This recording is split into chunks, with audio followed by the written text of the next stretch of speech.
Irmãos, boa noite para todos. Vamos então para mais um ensinamento, que hoje virá através de uma matéria que eu recebi, Clarim, né? É uma matéria que vai nos falar sobre o maior mandamento, a maior constituição que existe em todo o universo. É a Constituição Divina, para que todos nós possamos fazer uma reflexão. Então, se você estuda direito, mesmo para aqueles que estudam direito, que está no ramo da advocacia, é importante que faça uma reflexão sobre o maior mandamento que existe na face da Terra e em todos os planetas, que é essa é a maior Constituição, que é a divina, né? O grande pecado dos humanos do nosso planeta é não terem entendido que o Evangelho é lei. O nosso Evangelho é lei. É pura lei. Não é algo místico. Não é algo místico. Deve ser encarado com misticismo, como uma coisa irrealizável, né? O Evangelho é lei. E hoje nós vamos aprender, todos nós, sobre isso. E o autor começa nos dizendo, que é o Otávio, né?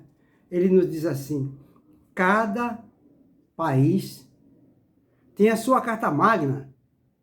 Ela regula a vida dos seus concidadãos, estabelecendo as regras de convivência. É verdade. Direitos e deveres. Variam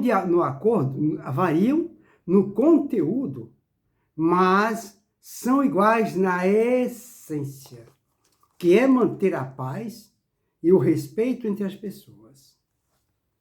Na esfera divina, também, há uma Constituição que vale para todos os globos, que é fundamentada na lei da criação, que é a lei de Deus. Olha a lei divina, tá vendo? Muito bem. No caso da Terra, o redator dessa Constituição, para fazê-la chegar até nós, foi Jesus de Nazaré, o Filho do Homem. É conhecida como o Evangelho, ou a Boa Nova, como queiram.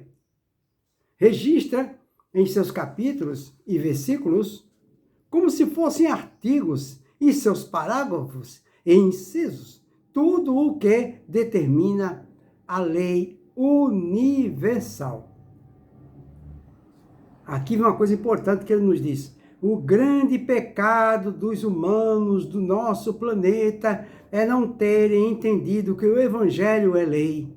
E se o homem não a cumpre, sofre as consequências. Não cumpriu, sofre as consequências. Não existe impunidade na lei do nosso Evangelho. E o que é mais lamentável, tem espíritas, e aquela minoria que está querendo elitizar a nossa doutrina, que marginalizam o nosso Evangelho. Eu já vi espírita intelectual falar assim: Kardec só cometeu uma falha, foi ter inserido o Evangelho na codificação. Já pensou? E aqui está falando que é lei. Muito bem. Aí ele fala: o Evangelho não sugere, não aconselha, e nem propõe. Olha só, o Evangelho, isso aqui eu gostei muito, o nosso Evangelho, ele não sugere, ele não aconselha e nem propõe, ele decreta. É um decreto, pessoal, e todo decreto nós sabemos que temos que cumprir, quer queiramos ou não, decreto é para ser cumprido. Aí ele fala, quando o nosso Evangelho, por decreto, diz, ama ao próximo, como a ti mesmo, afirma que não temos saída. Só amando nos livramos das inferioridades. E crescemos espiritualmente. Só quando banirmos ódios, mágoas, rancores e desejos de vingança, por mais que acreditemos ter razão, é que ficaremos de alma limpa, libertando-nos das inferioridades. Contudo, só agiremos assim se acreditamos na eternidade da vida e que somos herdeiros de nós mesmos, cabendo a cada um saldar suas próprias dívidas. Então, cada um que salde suas dívidas. Não tem chororô, não. Aí ele continua, na Constituição dos homens,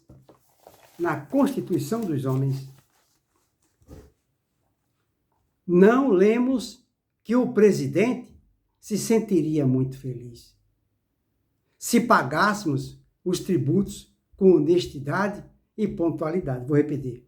Na Constituição dos homens, não lemos que o presidente se sentiria muito feliz se pagássemos os tributos com honestidade e pontualidade. O país decreta valores e prazos que temos que cumprir, sob pena de incorrer em multas, processos e prisões. Não é assim que funciona?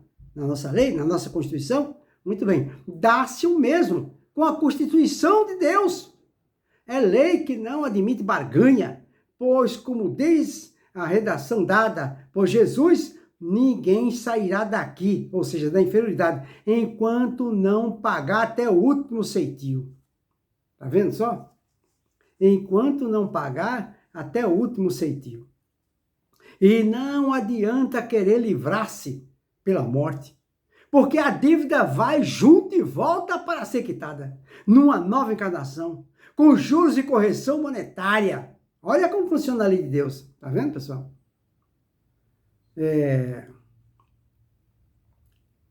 Volta em forma de reajuste, do jeito que ficou pendente. Quando é possível, teremos até menos condições para o resgate. Apesar de contarmos com a misericórdia da nova encarnação, não é inteligente adiá-la.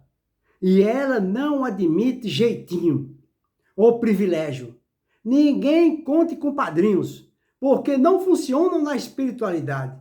Lá todos são iguais, mesmo perante a lei. É curioso quando ouvimos palestrantes dizerem que Jesus quer que sejamos fraternos, que nos ajudemos, que melhoremos. Penso que ele gostaria que agíssemos assim, mas ele sabe que cedo ou tarde teremos de ser assim. Lembro-me de que quando ingressei no Espiritismo lá por volta de 1970, eu ouvia muito a expressão, temos de trabalhar para Jesus. Depois é que eu vim entender que temos é que trabalhar para nós, tendo Jesus como caminho, a verdade e a vida, ou seja, usando, não é? Usando o seu evangelho como roteiro. As receitas são claras e não as segue quem não quer, ou masoquista que é. Insiste em sofrer quando poderia facilmente ser feliz. Adentramos o nosso evangelho, não é? Adentramos o ano novo, deveríamos incluir em nossas programações ser um pouco menos orgulhoso, menos arrogante e pretensioso. E por que não? Um pouco mais humilde, fraterno e caridoso? É hora de ouvir Sócrates. Comecemos a nos conhecer. Fica aí para a nossa reflexão e uma boa noite para todos.